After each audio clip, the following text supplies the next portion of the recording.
Good morning, church family. Listen, every Sunday, people let us know they're joining us for the very first time. Can we welcome them together? We're glad you're here this morning. Also, I'd like to take this opportunity to look at the camera and welcome our online church family as well. So one more time, church, let's welcome them. Yeah.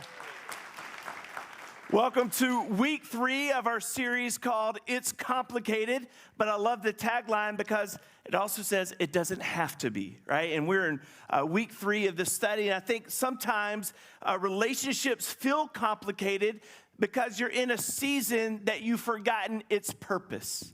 And I want you to know every season has its significance. Whether you're single or dating or married, there's significance there, and God has created purpose. But if you forget the purpose, you will never reach the potential. So we have to be mindful of what that purpose is. And today we are talking about dating.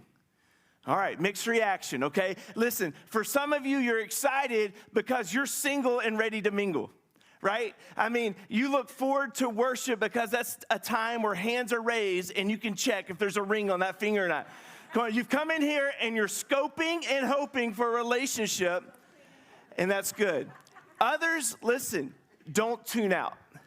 This message will be applicable to no matter what stage you're in. Come on, we always say we do Sundays with Monday in mind. There's going to be something for you, but it's also good to hear what other people in other stages are struggling with, right? That's what a family does. This isn't an organization. This isn't a performance. It's a family, and it's good for us to care and empathize with others. So let's recap. Week 1 was about friendships. Friendships are essential. No matter the phase of life, you need friends. Come on, can we celebrate the over 600 people in life groups this semester? Come on, that's awesome. Then we talked about singleness is for devotion. Singleness is not a curse. Matter of fact, a lot of times we over-glamorize marriage and we under-celebrate singleness. And I want you to know you can live a life of incredible significance as single. Today, we're going to be talking about dating is for evaluation. Next week, we're looking at marriage is for mission. And we have our XO date night for engaged and married couples this Friday. And we don't ever want cost to be an excuse not to participate. So if you need a scholarship, please let us know. Write it on the Connect card. Hey, XO scholarship. And we will get you the information. But we're believing for empowering, enriching time for our married couples as well. But listen, just like any phase, dating can be complicated if you don't know its purpose. Dating isn't just for fun. It's not something to do when you're bored. Dating isn't the destination. Some of us feel like if I just got that girlfriend, boyfriend status, I'll feel like, I'm there where I need to be. No, this is our working definition for dating. Dating is a process for the intended goal of marriage. It is a process of what? A process of evaluation. We're saying dating is a journey. It's not a rest stop you park at for years. It's a road that you travel on. You go through it. It's a journey. In 1982, after a terrible boating accident, a man by the name of Steve Callahan was lost at sea. He was on a little rubber raft for 76 days, somewhere between Africa and the Caribbean. He was starving to death, but he managed to take 3 pencils, lash them together, and create a sextant. A sextant is a nautical tool used for navigation where you look at the sun and the horizon to get your bearings. And Steve was able to get his bearings. He was able then to determine his latitude. He was able to catch the correct current and direct himself safely to the Caribbean.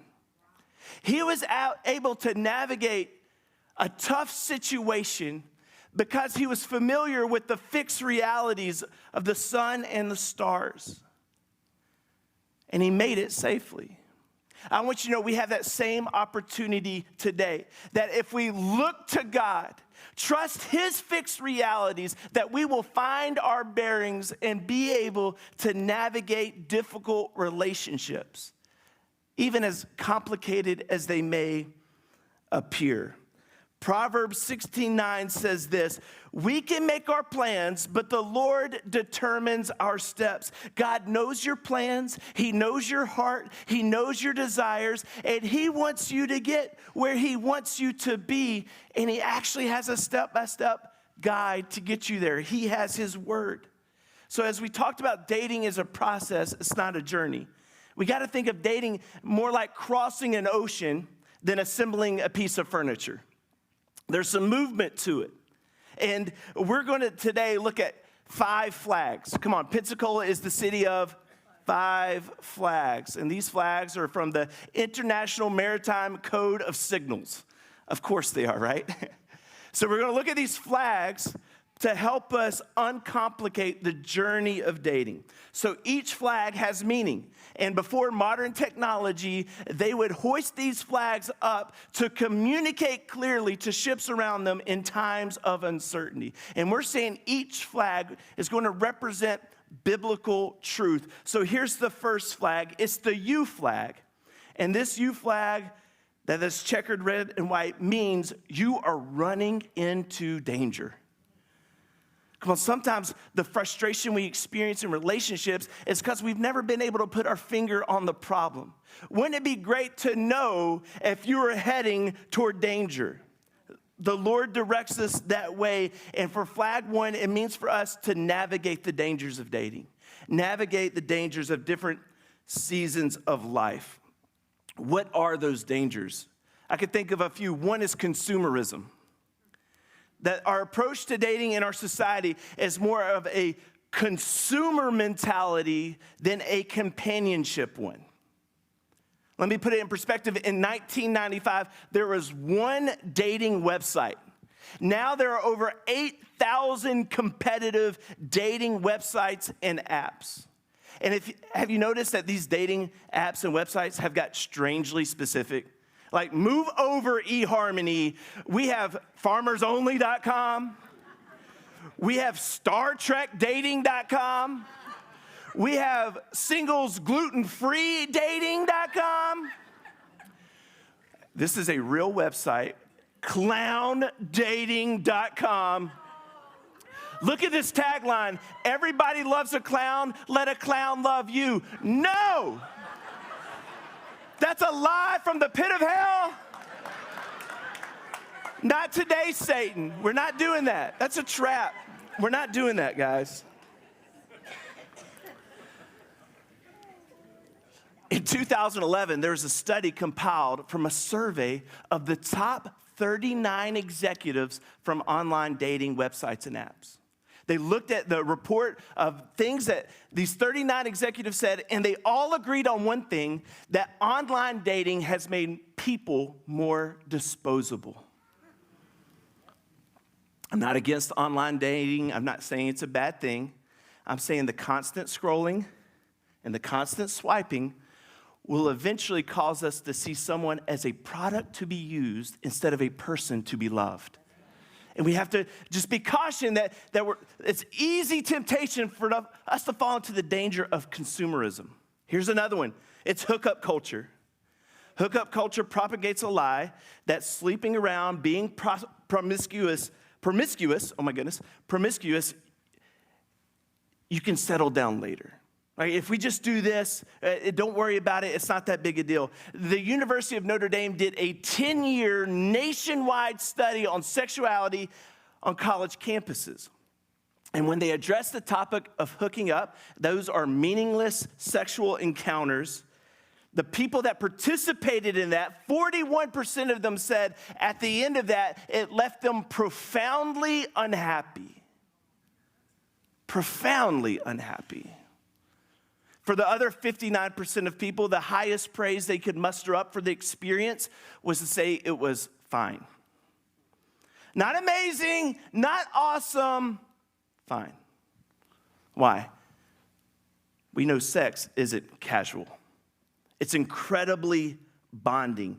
Not just spiritual, scientifically so, that during sex, there is a cocktail of hormones and chemicals released. Dopamine, the love and happy chemical, is at a spike. The hormone oxytocin is released, the same hormone that a mother releases while she's nursing a baby. It creates this bond. So sex is more than the mashing together of bodies. It is the mingling of souls. It is more than physical. It is bonding.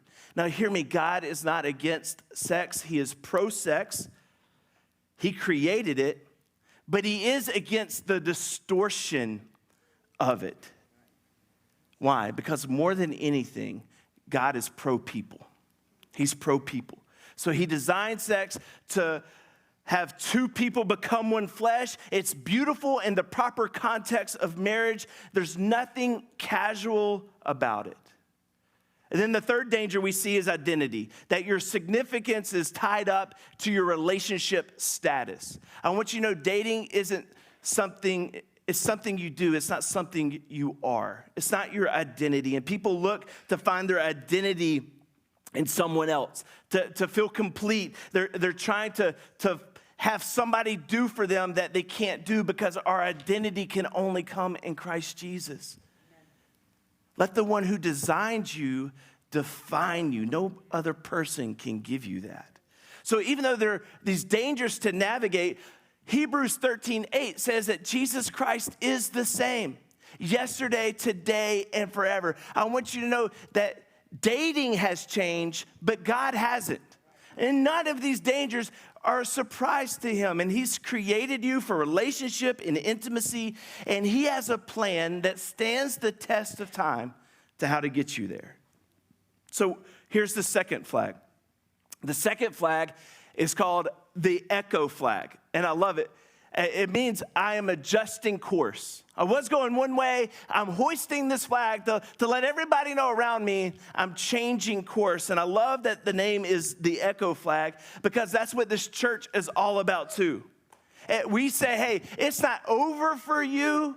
And no matter how far you think you've gone, God's grace is sufficient for you. So let's all change course together. And we want to encourage and empower people to do that. So this flag represents us adjusting course. Adjust course. No matter the direction you've gone on, today is a great day to adjust your course to God's word. In Greek mythology, there are these things called sirens, which were like evil, conniving mermaids. And the story goes that Ulysses was on a boat and he had to go that way. And these sirens, they would sing a beautiful song and it would attract ships to the shore and then they would crash against the rocks and die a watery grave. So Ulysses had a plan that as he had to go through there, there's a way that they could overcome the temptation of the sirens. So what he had his whole crew do was stuff beeswax in their ears so they couldn't hear the sound. However, Ulysses was curious about the sound of the sirens. So he said, you know what? I'm not going to do the earwax thing, but tie me up to the mast of the ship because I'm curious to see what they sound like. So when they got close and the sirens started singing, he was overwhelmed by this temptation. He was calling for his crew to untie him. He was begging to get close to that music, and he wrestled with it the whole time, and eventually they kept sailing past. And he survived that moment, and they uncut him from the ropes, and everybody applauded him. He was a hero. But he was miserable the whole time.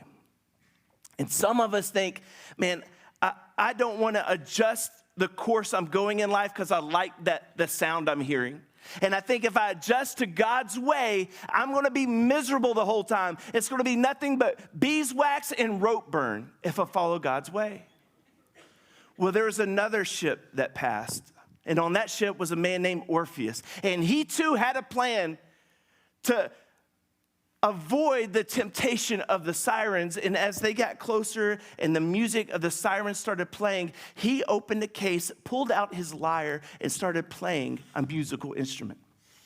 He started playing a song that captivated his whole crew. They weren't even interested in the noise from the shore of the sirens. They were captivated by this song, and they played through, and they made it safely to the other side because Orpheus chose to play a better song. Listen, when I'm saying we go follow after the Lord, I'm telling you, it's not for you to be miserable the whole time, for God to hold back joy from you. No, he's playing a better song for all of us. It's of his love and his way that we can be a part of. God will never be able to be the source of your strength if the world is the source of your standards. We have to avoid the rocks. We have to avoid the temptation, but it's by doing a better way and having a better song. Even in my own life, before I met my wife, Susanna, several relationships just ended terribly. And I know why. Because I did my own thing and I listened to the noise of the world. And when I met Susanna, I just knew she was worth it. And I remember praying to God, Lord, I want this to work and I'm committed to doing it your way. And I'm telling you, God honors that. When you follow after the Lord, when you follow after his principles and his truth, there's a blessing on it. Psalm 119:1 says, you're blessed when you stay on course, walking steadily on the road revealed by God. So in the season of singleness or dating, you have to come to a moment where you say, before I find the one, I'm going to become the one. I'm just working on my devotion to the Lord. I'm going to adjust the course, whatever I need to do to stay away from the watery grave of the rocks and follow the sweeter song of what God has for you. Now is the time to get healthy. Now is the time to get your finances in order, to get your faith in order, to put the past behind you and adjust course. We navigate the dangers. We adjust course. Flag number 3 is the Bravo flag. And it is literally a red flag. And it means a ship would be carrying dangerous cargo if they hoisted this flag. This is the red flag, and this red flag begs us to ask the who question. Who should I date? Now, the Bible doesn't talk about dating per se, right? It never says Adam took Eve unto Chili's, right? It doesn't go there. But there's a lot of scriptures that talk about evaluation, about who we should be. So we don't date someone based off their potential. We date them based off of their patterns. Oh, but I can fix them. No, let the Lord fix them. He's the only one who can. We're not just dating off hopes and dreams and potential. No, we're looking at patterns of their character and how they live their lives. So red flags, we talk about them. Right? Wouldn't this be great to have on a first date, just to throw out there? Just, everybody gets one of these as you leave. No. What are some red flags? We're asking the who question. How about on a date, they only talk about themselves? Right? They're not asking meaningful questions about you, trying to get to know you. It's only about them. They treat the restaurant staff poorly. Why? Because if they do it to them, they'll end up doing that to you. Their life is full of conflict and drama. Oh, man. Eventually, that drama will surround you. They're not connected into a local church. Red flag. If they're not serious about their faith now, what will change in the future? Come on. They put ketchup on their steak. Woo, red flag, everybody. Oh, man, what are you doing? We date for pattern, not potential. And this isn't about how to get a date. Anybody can get a date.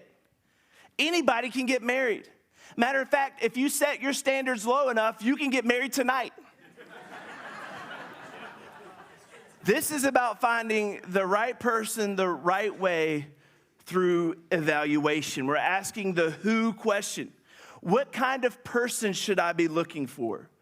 What quality should I value? Here's 3. 1, Christ follower, first and foremost. Not someone who knows about God, not someone who went to a church last Easter, but someone who's passionately pursuing God and the things of God. A.W. Tozer once said that the most important thing about somebody is what they believe about God. It's interesting.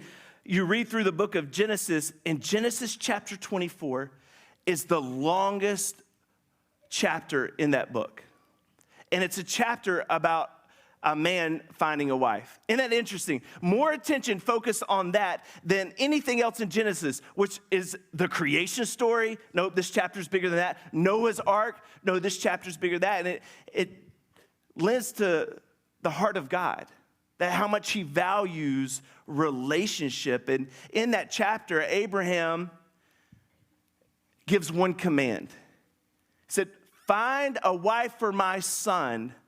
But this wife can't be from the land of Canaan. It can't be a Canaanite. No Canaanites. Why? Because the Canaanites believed in false gods. He's saying, no, the right person for my son, they need to follow after God like we do. They need to love the Lord like we do. And that's what 2 Corinthians 6:14 says. Do not be unequally yoked. Think of it this way. You're running the race, right? We're navigating the dangers, and we're adjusting course, and we're running passionately after the Lord. And as we run and keep running, it will separate it will weed out a lot of people. So you're running the race, you're following the Lord, and you run this race long enough, you run this race dedicated, wholehearted to the Lord. After a while, you'll notice somebody's running beside you, and they're cute. And then you get married. And that's how this works, everybody, okay? So if you're fully focused on the Lord and you've adjusted course and you're running, that means a lot of cute, witty, charming people are going to run right by you because they're focused on other things. And you're just going to keep running the race, focused on the Lord. This kind of evaluation means we're pursuing God and we're just willing to let some people run by. He said, don't get a wife for my son among the Canaanites. And some of you are looking around at the dating pool and you're like, all I see are Canaanites. I want you to know that servant walked 500 miles to find a wife for Isaac. And I'm telling you, some of you will have to walk 500 miles. Some of you will have to walk 500 miles more just to be the man that walked 1,000 miles to fall down at her door, okay? Some of y'all missed that one. Christ follower. Here's the second one, character. You want somebody with character. What have dating apps done? They have reduced it all to a profile picture and a witty little bio. It's reduced it all down to looks and charm. And looks and charm are the most unreliable characteristics. Proverbs 31:30 says, charm is deceptive. Beauty does not last. But a woman who fears the Lord will be greatly praised. He's saying charm is easy. It's hard to fake character over time, though. And we got to choose to look at the patterns and look at the character. We want a Christ follower. We want somebody with godly character. And then lastly, we want chemistry.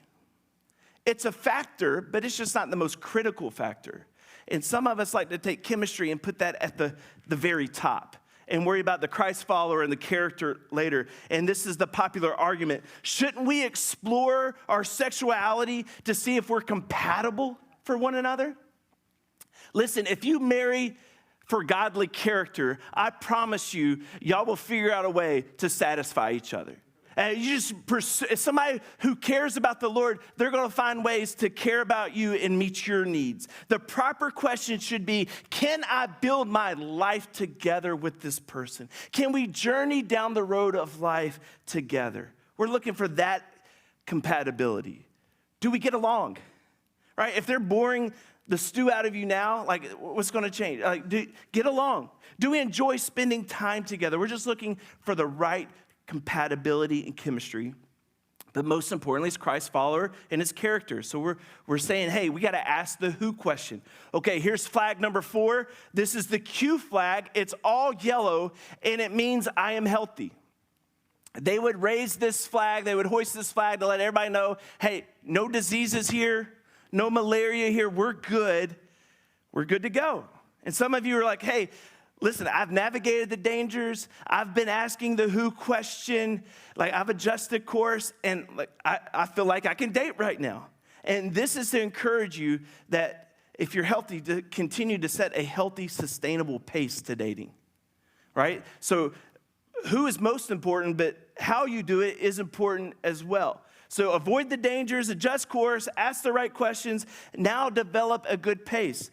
Proverbs 4:23 says, above all else, guard your heart, for everything you do flows from it. Some of you resonate with this verse, like, yes, I'm going to guard my heart. Yes, that's what I want, Lord, to guard my heart. You say that, but then this is your plan.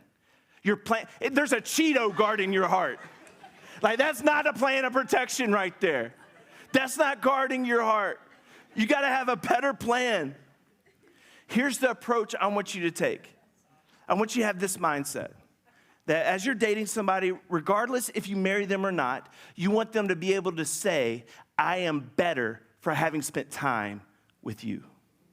That's the approach, that's the aim, that even if it doesn't go well, even if we don't get married, we can still be friends. Even if we don't get married, there's nothing lost, and you've actually made them better in the process.